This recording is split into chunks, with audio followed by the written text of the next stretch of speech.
నమస్తే, welcome to Leo. మనతో ఉన్నారు తెలుగుదేశం పార్టీ నేత సూర్యదేవలత గారు. మేడం నమస్తే. నమస్తే. పవన్ కళ్యాణ్ గారిని తెలంగాణలో అణిచివేయాలనేటువంటి ఒక ధోరణి మనకు చాలా క్లియర్గా అనిపిస్తుంది.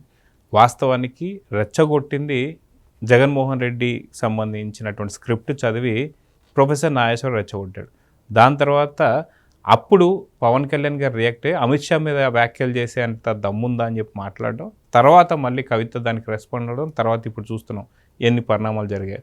సో ఎందుకో బీఆర్ఎస్ అండ్ టీఆర్ఎస్ ట్రాప్లో పడి రేవంత్ రెడ్డి గారు పర్మిషన్ ఇవ్వకపోవడానికి, ఏదైతే జనసేనకు సంబంధించినటువంటి ఒక సభ ఏర్పాటు చేసుకోవడానికి ఆయన పర్మిషన్ ఇవ్వకపోవడానికి టీఆర్ఎస్ అండ్ బీఆర్ఎస్ ట్రాప్లో పడ్డందుకే ఆయన ఇవ్వలేదని, ఆ ఇవ్వనందుకు ఆయన ప్రెస్ మీట్ పెట్టడం, నిన్న తెలంగాణలో జనసేన ఉంటుంది అని డిక్లేర్ చేయడం. గతంలో కూడా మనం చూసాం, ఏదైతే చంద్రబాబు నాయుడు గారు అరెస్ట్ చేసి అప్పుడు కూడా పవన్ కళ్యాణ్ గారిని వెళ్ళి పరామర్శిస్తుంటే ఆపి రెచ్చగొట్టి అక్కడ కూటమి ఏర్పడేలా చేశారు. ఇప్పుడు కూడా మనం చూస్తుంటే పక్కన తమిళనాడుకు సంబంధించినటువంటి ఒక విజయ్ లాగా అక్కడ కూడా ఆయన విజయ్ని అణిచివేస్తేనే ఆయన ఇప్పుడు ముఖ్యమంత్రి అయి కూర్చున్నాడు. సో రేపు పొద్దున ఇదే జరిగే అవకాశం ఉందా తెలంగాణలో అంటే ఏం చెప్తారు? వారం 10 రోజులుగా చూసుకుంటే అండి రకరకాలుగా మాట్లాడటం, అంటే వీళ్ళకి ఎందుకు భయం అనేది స్టార్ట్ అయిందో నాగేశ్వరరావు గారు మాటలు, అంటే ఆయన ఒక అనలిస్ట్గా ఆయన మాట్లాడిన మాటల దగ్గర నుంచి చూస్తే ఒక్కొక్కసారి ఒక్కొక్క వర్షన్ తీసుకుంటా సరే ఈ రోజుకి పూర్తిగా మారిపోయింది. ఆయన ఫస్ట్ డే చెప్పినట్టు సెకండ్ డే ఉండదు, సెకండ్ డే చెప్పినట్టు థర్డ్ డే ఉండదు, థర్డ్ డే చెప్పినట్టు ఫోర్త్ డే ఉండట్లా. రోజు రోజుకి ఆయన వర్షన్లో చాలా చేంజ్ వచ్చింది. ఈ రోజు ఇంకా డిఫరెంట్గా వచ్చింది. సరే ఎవరైనా ఇప్పుడు అదే నాగేశ్వరరావు చెప్తున్నాడు, ఎవరైనా ఎక్కడైనా పార్టీ పెట్టుకోవచ్చు, దానిలో తప్పు లేదు అని మాట్లాడుతున్నాడు. అదే కదా ముందు నుంచి చెప్తున్నారు, ప్రజలే చెప్తున్నారు కదా, అందరికీ తెలిసిన విషయమే కదా, దీనికి అనలిస్టుల వరకు అవసరం ఉందా? నార్మల్గా పబ్లిక్ ప్రజలకు తెలిసిన విషయమే కదా. సో ఎవరు ఎక్కడైనా వెళ్ళొచ్చు, ఎక్కడైనా పార్టీ పెట్టచ్చు అనేది అందరికీ తెలిసిందే. సో కానీ ఎందుకు వీళ్ళు ముందు నుంచి, అంటే ఏదైనా ఒక పార్టీ వస్తుంది అని అంటే అది ఆంధ్ర మూలాలు ఉన్న వాళ్ళు ఎవరైనా ఉన్నారనుకోండి, అంటే వాళ్ళు పుట్టుండొచ్చు ఇక్కడే, అన్నీ ఇక్కడే ఉండొచ్చు, ఆస్తులుగా కానివ్వండి, ఓటు హక్కు ఉండొచ్చు, ఏదైనా ఉండనివ్వండి, ఆంధ్ర మూలాలు ఉన్నాయి అని అంటే మటుకు వాళ్ళు ఏదో సంఘ విద్రోహ చర్యలలాగా, అంటే వాళ్ళని ఏదో అంటరాని వాళ్ళ, లేకుంటే వాళ్ళు ఏమైనా బంగ్లాదేశ్ నుంచి వచ్చిన వాళ్ళలాగానా, మీరు పాకిస్తాన్ లాగా చూస్తున్నారు, ఇదేమైనా పాకిస్తానా అనే బార్డరా అని మాట్లాడితే దానికి కూడా యుద్ధాలు చేస్తున్నారు. దానికి కూడా ఏంటి మీరు పాకిస్తాన్ మాట ఎత్తుతారు పద్దాకా అని అంటున్నారు. సరే ఇంకెవరిని ఎందుకు మీరు ఇలా ఏదో వాళ్ళు ఏదో వలసవాదుల్లాగా ఆంధ్ర వాళ్ళు అంటే ఎందుకు ఇది? ఇప్పుడు మనం తీసుకుంటే అండి, ఒకటి తెలంగాణ నుంచి వెళ్ళి మహారాష్ట్రలో బతకట్లేదా, కర్ణాటకలో బతకట్లేదా, ఈవెన్ ఆంధ్రప్రదేశ్కి వెళ్ళి బతకట్లేదా, తమిళనాడుకి వెళ్ళి బతకట్లేదా, ఈవెన్ విదేశాల్లో వెళ్ళి బతకట్లేదా, ఎంతమంది ఢిల్లీలో ఉంటున్నారు? అంటే వీళ్ళందరూ ఇప్పుడు అక్కడ కూడా ఇట్లాంటి విభేదాలు అనేది మాట్లాడితే వాళ్ళ ప్రశాంతమైన జీవితం అనుభవిస్తున్న చోట సో మీరు ఎందుకు వాళ్ళని ప్రశాంతంగా బతకనివ్వరా? గుజరాతీలు ఉంటే తప్పు అంటారు, ఆంధ్ర వాళ్ళు ఉంటే తప్పు అంటారు, ఏంటి విధ్వంసాలు? ఎక్కడికి వెళ్తున్నాం?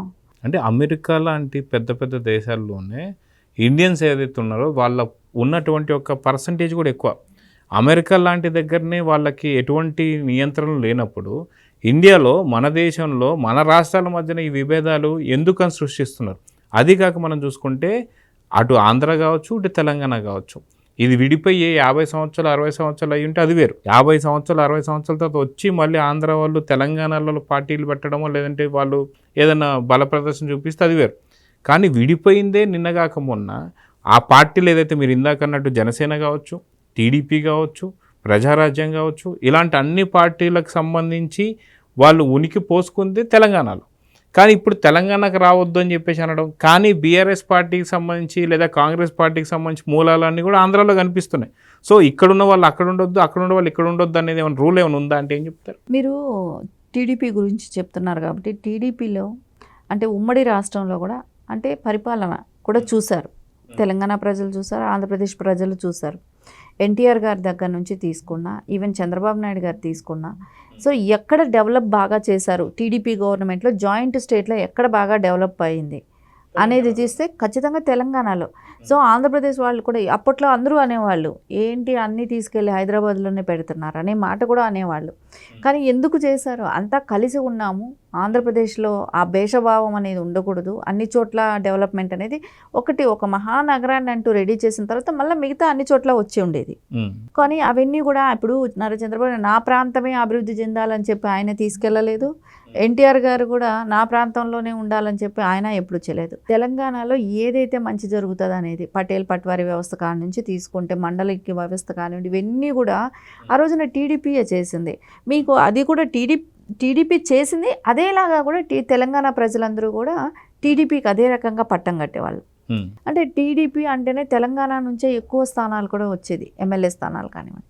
ఆ రకంగా తెలంగాణ ప్రజలు కూడా టీడీపీ అంటే అంత తక్కువ చేసుకుంటారు. కానీ అలాంటి టీడీపీని ఒక విష ప్రచారం చేసి అది ఆంధ్రాల పార్టీ అని మాట్లాడి సో ఆ రోజున అంత ముమ్మరంగా ఉన్న ఇన్సిడెంట్ అంటే ఆ రోజున ఆంధ్ర వాళ్ళ పార్టీ అని అన్న టైంలో కూడా ఈక్వల్ టు కాంగ్రెస్ ఇచ్చింది, కాంగ్రెస్ అని చెప్పుకుంది కదా, ఆ కాంగ్రెస్కి ఈక్వల్గా కూడా ఆ రోజున కూటమితో వెళ్ళాం కాబట్టి బీజేపీ టీడీపీ కలిసి వెళ్ళింది, 20 స్థానాలు గెలిచాం. సో కాంగ్రెస్కే అంత వచ్చింది అంటే మేము ఇచ్చామని చెప్పిన. కానీ ఫస్ట్ కాంగ్రెస్ కన్నా కూడా నారా చంద్రబాబు నాయుడు గారు తెలంగాణ 2 స్టేట్లు విభజనకు ఒప్పుకున్న వ్యక్తి నారా చంద్రబాబు నాయుడు గారు. సో 2 రాష్ట్రాలు కాకపోతే ఆయన ఏమన్నారు, విభజించేటప్పుడు చట్టబద్ధంగా న్యాయబద్ధంగా అన్నీ ఇద్దరికి 2 రాష్ట్రాలకి న్యాయం జరిగేటట్టు చూడమన్నారు. 2 కళ్ళు నాకు సమానం అన్నారు. ఏ కన్ను బాధపడ్డా నాకే బాధ వేస్తుంది అన్నారు. ఎందుకంటే తెలంగాణతో కూడా ఆయనకు అంత ముడిపడి ఉన్నది. ఆయన రాజకీయంలో వచ్చిన దగ్గర నుంచి తెలంగాణ మీద ఉన్న ఫోకస్ ఆయన అంటే మేబీ మీరు చెప్పినట్టు ఆయన రాజకీయ అనుభవం ఎప్పుడైతే స్టార్ట్ అయిందో అప్పటి నుంచి కూడా హైదరాబాద్ అంటే అందుకే అప్పుడు మన క్యాపిటల్ సిటీ ఇదే కాబట్టి. అదే అప్పట్లో చూసుకుంటే అటు హైటెక్ సిటీ కావచ్చు, ఇప్పుడు సైబరాబాద్ కావచ్చు, లేదా 3 ప్రాంతాలు అటు హైదరాబాద్ అండ్ సికింద్రాబాద్, ఇప్పుడు సైబరాబాద్, ఈ 3 కలిపినటువంటి ఘనత కూడా ఆయనకే చెందుతుంది. అవును. సో ఈ రకంగా చూసుకుంటే మనకి జగన్మోహన్ రెడ్డి కుట్రలు అటు ఆంధ్రాలోనే కాదు ఇటు తెలంగాణలో కూడా పెంచుతున్నాడని. ఎందుకంటే జగన్మోహన్ రెడ్డి అన్నటువంటి మాటలే మనం ప్రొఫెసర్ నాగేశ్వర దగ్గర నుంచి విన్నాం. తర్వాత ఇప్పుడు చూసుకుంటే మీ అయ్యే జాగిరా అని చెప్పేసి మాట్లాడుతున్నటువంటి ఒక కేటీఆర్ కావచ్చు, లేదంటే మీ విగ్రహాలన్నీ కూడా పలగొట్టి ఆంధ్రాకు పార్సల్ చేస్తామని చెప్పేసి అంటున్న కవిత కావచ్చు. సో జగన్మోహన్ రెడ్డి కుట్రలు ఇటు తెలంగాణలో కూడా చూడడాన్ని ఎలా చూస్తారంటారు? అంటే కవిత మాట్లాడిన మాటలకి తెలంగాణ ప్రజలు కూడా ఎవరు ఒప్పుకోవట్లేదు, హర్షించట్లేదు. ఎందుకంటే విగ్రహాలు ఎన్టీఆర్ గారు అనేది జాయింట్ స్టేట్లో ఆయన సీఎం. సో అందుమూలన ఆయన్ని తీసేసేయాలి, పంపించేసేయాలి అని అనడానికి కరెక్ట్ కాదు. అది కూడా ఎప్పుడు పెట్టారు, కేటీఆర్ గారు పెట్టినప్పుడు ఆవిడ ఖండించలేదు. ఒకసారి కేటీఆర్ గారు పెట్టారు, తర్వాత ఖమ్మంలో పెట్టారు, తర్వాత రేవంత్ రెడ్డి గారు పెట్టారు. కానీ దాని తర్వాత కూలగొట్టిన విగ్రహాలు ఇన్ననేది అది కూడా లెక్కలోకి తీసుకోవాలి. ఎన్టీఆర్ గారి తెలుగుదేశం దిమ్మలు కూలగొట్టారు. ఎందుకంటే జెండాలు ఎగరేయకూడదన్నారు, నాయకుల్ని తీసుకెళ్లారు, రాష్ట్ర అధ్యక్షులను పెడితే వాళ్ళని తీసుకెళ్లారు, క్యాడర్ని ఆ రోజున దిమ్మలకు అడ్డం పడ్డ క్యాడర్ని మీద కేసులు పెట్టారు. అంటే ఇన్ని రకాలుగా ఎందుకు చేశారంటే టీడీపీ అనేది ఉండకూడదు. వాళ్ళ బాధ అంతా ఏంటంటే టీడీపీని ప్రజలకి మేలు చేసింది. సో తెలంగాణ ప్రజలకు ఏదైనా మేలు జరిగిందంటే టీడీపీని, ఆ టీడీపీ మళ్ళీ వచ్చింది అని అంటే ప్రజల్లోకి వెళ్ళిపోయింది అని అంటే మళ్ళీ దాన్ని ఆపటం ఎవరి తరం కాదు. ఎందుకంటే 10 ఏళ్ళు మేమే పరిపాలించుకుంటామని మాట్లాడిన కేసీఆర్ మా నిధులు మా ఇది మేము ఉద్యోగాలు ఇచ్చుకుంటాం, మేము ఏదో చేసేస్తాం, ఇంటింటికి జాబ్ ఇచ్చేస్తాను, అమరవీరులందరికీ కూడా ఉద్యోగాలు ఇచ్చేసేస్తాను, వాళ్ళ కుటుంబాలన్నీ నేను ఆదుకుంటాను, ఇట్లా రకరకాల అబద్ధాలు చెప్తే దాన్ని నమ్మారు. కానీ ఈయన ఏదైతే తెలంగాణ వచ్చిన తర్వాత ఏది అయితే మారలేదు కదా. సో మిగులు బడ్జెట్లో ఉన్నదేమో అప్పులు పాలు చేశారు. ఈ రోజున మళ్ళా కేటీఆర్ గారు ఏ మొహం పెట్టుకొని మళ్ళా పార్టీ రాకూడదని మాట్లాడుతున్నాడంటే అర్ధరహితంగా ఉంది. అది ప్రజల్లో నుంచి రావాలి. ఇప్పుడు రానివ్వండి, ఏ పార్టీ వస్తే ఏంటి, పవన్ కళ్యాణ్ గారు పార్టీ పెడితే నష్టం ఏంటి, వీళ్ళకి వచ్చారు ఆల్రెడీ ఇక్కడే పుట్టిన పార్టీ జనసేన పార్టీ. ఆ పార్టీని వచ్చి ఆయన నేను ఇక్కడే తెలంగాణలో పుట్టి పెరిగిన వాళ్ళకి నేను అవకాశాలు కల్పిస్తాను, నేను వాళ్ళకే సీట్లు ఇస్తాను, రేపొద్దున వాళ్ళే సీఎం అవుతారని చెప్తున్నారు. బాధ ఏంటి? వీళ్ళు ఎందుకు? సోనియా గాంధీ వచ్చి ఇక్కడ పోటీలు చేయొచ్చు, ఇందిరాగాంధీ గారు వచ్చి పోటీ చేశారు, రాహుల్ గాంధీ పక్క రాష్ట్రాల్లో వెళ్ళి ఎంపీగా చేస్తారు, సోనియా గాంధీ కర్ణాటకలో వెళ్ళి, కేసీఆర్ గారు వెళ్ళి పక్క రాష్ట్రాలకు వెళ్ళి నేను మొత్తం దేశకి నేత అని చెప్పి అన్ని చోట్ల పార్టీ ఆఫీస్, ఆంధ్రాలో కూడా పార్టీ ఆఫీస్ పెట్టారు, అక్కడ ఒక రాష్ట్ర అధ్యక్షుని పెట్టారు. ఆంధ్ర ఇప్పుడు తెలంగాణకు సంబంధించినటువంటి ఒక కేటీఆర్ కావచ్చు, కవిత కావచ్చు, అది తెలంగాణ మీ జాగిర్ అని మాట్లాడుతున్నప్పుడు ఆంధ్ర మరి వాళ్ళ జాగిర్ కానప్పుడు వాళ్ళు ఎందుకని అక్కడ పార్టీ ఎందుకు పెట్టారు ఆంధ్రాలో? అప్పుడు ఎవరు కూడా అడ్డుకోలేదే. సో దాన్ని ఎలా తీసుకోవాలంటారు? అదేనండి, అర్ధరహితంగా వాళ్ళు మాట్లాడటం, వాళ్ళకి రాజకీయంగా పరిజ్ఞానం లేదనటం కానివ్వండి. ఇప్పుడు ఎక్కడో ఉన్న మాయావతి వచ్చి ఇక్కడ పార్టీ పెట్టారు. సిపిఎం సిపిఐ స్థానాలు ఇప్పుడు పవన్ కళ్యాణ్ గారు మాట్లాడిన దానిలో చాలా అర్థాలు మనకు కనపడుతూనే ఉన్నాయి. వచ్చి సిపిఐ సిపిఎం వాళ్ళు ఎక్కడ వాళ్ళండి, బీజేపీ ఎక్కడిది? ఇట్లా తీసుకుంటే కాంగ్రెస్ ఎక్కడి నుంచి వచ్చింది? కేసీఆర్ గారు వెళ్ళి పార్టీ పెట్టినప్పుడు ఎవరైనా ఎక్కడైనా అడ్డుకున్నారా? తెలంగాణ వాదం అని అంటే ఏంటి? ఇంకా ఏం కావాలో చెప్పాలి కదా. అవును. అంటే పక్క రాష్ట్రంలో వాళ్ళు వచ్చి ఇక్కడ ఈ రాష్ట్రంలోకి రాకూడదు అనేది వాళ్ళ కండిషనా? పక్క రాష్ట్రం నుంచి వచ్చి ఇక్కడ ఏది అంటే వాళ్ళు వచ్చి ఇక్కడ బతకూడదు, వాళ్ళకి ఇక్కడ అవకాశాలు ఉండకూడదు. వెస్ట్ బెంగాల్లో ఎవరైతే బంగ్లాదేశీలు ఎవరైతే ఉన్నారో వారందరూ కూడా తరలి ఎట్లయితే వెళ్ళిపోతున్నారో అలాగా తెలంగాణ ప్రాంతంలో ఉండేటువంటి ఆంధ్ర వాళ్ళు కావచ్చు, మొన్న మధ్య మనం చూస్తే గోబాక్ మార్వాడి అని చెప్పేసి అంటే వాళ్ళని కావచ్చు, నిన్న పవన్ కళ్యాణ్ గారు కూడా అనేది ఇదే. సో వీళ్ళందరినీ కూడా తరిమి కొట్టాలని చెప్పి చూస్తున్నారా అని చెప్పేసి. నిజంగా అలా కొడితే 70% హైదరాబాద్ మొత్తం ఖాళీ అయిపోయే పరిస్థితి ఉంది కదా. దాన్ని నిజంగా జీర్ణించుకుంటారు అప్పుడు వాళ్ళు. ఈ రోజున పవన్ కళ్యాణ్ గారు నిన్న ఇంకొక విషయం కూడా చెప్పారు. ఇక్కడ తెలంగాణ వాళ్ళు వెళ్ళి అక్కడ వర్క్స్ చేసుకుంటున్నారు ఆంధ్రప్రదేశ్లో అని, కాంట్రాక్టులు తీసుకుంటున్నారు, అక్కడ వాళ్ళు ఇక్కడ తీసుకుంటున్నారు, వాళ్ళు బాగానే ఉన్నారు, మధ్యలో రాజకీయంగా ఎందుకు వచ్చింది అడ్డం అని చెప్పి మాట్లాడారు. అంటే మీరు ఇప్పుడు నేను అనేది ఏంటంటే ఒక తెలంగాణ గురించి ఇంత మాట్లాడేటప్పుడు తెలంగాణలో ఉన్న బయట ఎంతోమంది ఉద్యోగాలు చేస్తున్నారు, ఎంతోమంది బతుకు జీవనం కోసం ఎక్కడికెక్కడికో వెళ్ళారు. సో వాళ్ళందరినీ ప్రశాంతంగా బతకనివ్వరా? మీరు ఈ రోజున ఇలాంటి విధ్వంసాలు రెచ్చగొట్టినప్పుడు రేపు వాళ్ళ బతుకులు కూడా అక్కడ ఇక్కడ ఏ రాష్ట్రంలో ఉంటే వాళ్ళని కూడా అలాగే అంటారు కదా. సో అది స్టార్ట్ చేసేది ఎవరు? మీ రాజకీయ జగన్ కేసీఆర్ గారు బీఆర్ఎస్ కలిపి చేస్తున్న నాటకంలో ఈ రోజున రేపు మీ స్వార్థం కోసం, మీ రాజకీయ అవకాశాల కోసం చేస్తున్న పనికి రేపు బయట ఉన్న తెలంగాణ ప్రజలందరూ ఇబ్బందులు పడరా? అంటే ఈ ఎప్పుడైతే జగన్మోహన్ రెడ్డి బెంతా హై అన్నారో, హైదరాబాద్ వస్తున్నాడని అన్నారో, అప్పటి నుంచి స్టార్ట్ అయింది ఇద్దరు కలిసి చేసే ప్లానింగ్, స్కెచ్ ఇట్లాంటివన్నీ. అంటే రాజకీయాల కోసం ప్రజల్ని ప్రాణాలని పణంగా పెట్టే రకాలు వీళ్ళు. అంటే ఇక్కడ అటు ఆంధ్రప్రదేశ్లో వైసీపీ గెలిపిలేదని చెప్పేసి ఆంధ్ర ప్రజల మీద వైసీపీ ఎట్లయితే జగన్మోహన్ రెడ్డి కక్ష కట్టాడో, ఇక్కడ మమ్మల్ని ఎందుకు గెలిపిలేని చెప్పి కేసీఆర్ కేటీఆర్ ఎట్లయితే కక్ష కట్టారో వీరిద్దరు కలిసి ప్రజల మీద అంటే ఆంధ్ర అండ్ తెలంగాణ ప్రజల మీద వీళ్ళు కక్ష చూపిస్తున్నారని చెప్పి అనుకోవచ్చు అంటారు. ఇది ఖచ్చితంగా ఇప్పుడు ఏంటంటే అండి, వాళ్ళకి తెలుసు నెక్స్ట్ కూడా వాళ్ళు గెలిచే అవకాశం లేదు అనేది వాళ్ళకి తెలిసిన విషయమే.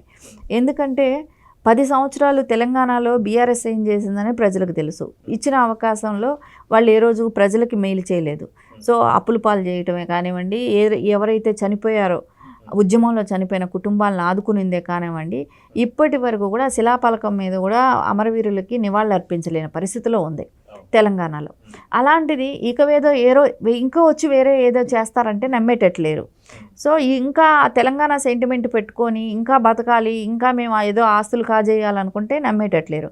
అదేలాగా ఆంధ్రప్రదేశ్ తీసుకుంటే జగన్మోహన్ రెడ్డి, సో జగన్మోహన్ రెడ్డి ప్రతిసారి ఒక్కొక్క మాట అంటే ఆయనకి రాజకీయ అవగాహన పూర్తిగా లేదు.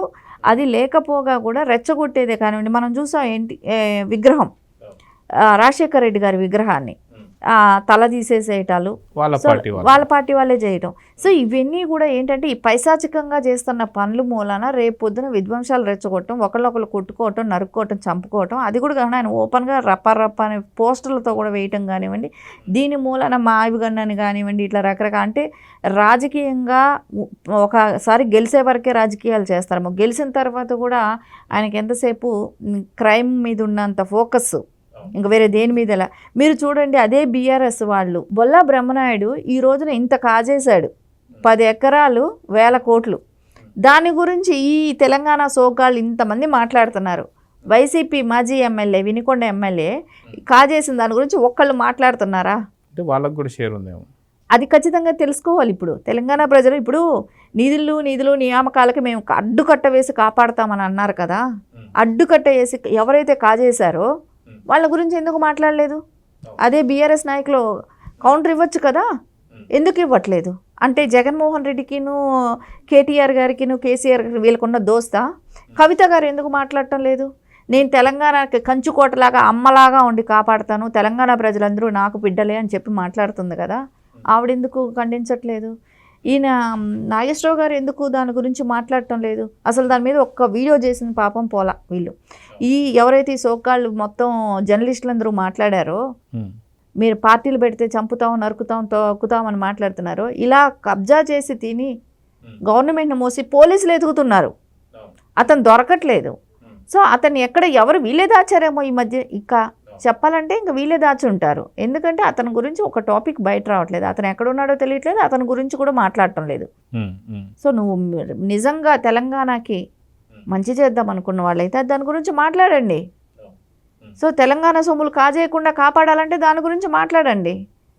సో వీటి గురించి అంతా మాట్లాడకుండా ఏదో పవన్ కళ్యాణ్ గారు వచ్చి ఇక్కడ పార్టీ మళ్ళా నేను పార్టీ మేము దాని మీద సీరియస్గా వర్కౌట్ చేస్తున్నాం, మేము పోటీ చేస్తామన్నప్పటికి నుంచి వీళ్ళకి భయం అనేది స్టార్ట్ అయిపోతుంది. సో పోటీ చేయనివ్వకుండా అడ్డుకోవాలని చూస్తే అది ప్రజలు డిసైడ్ చేస్తారు.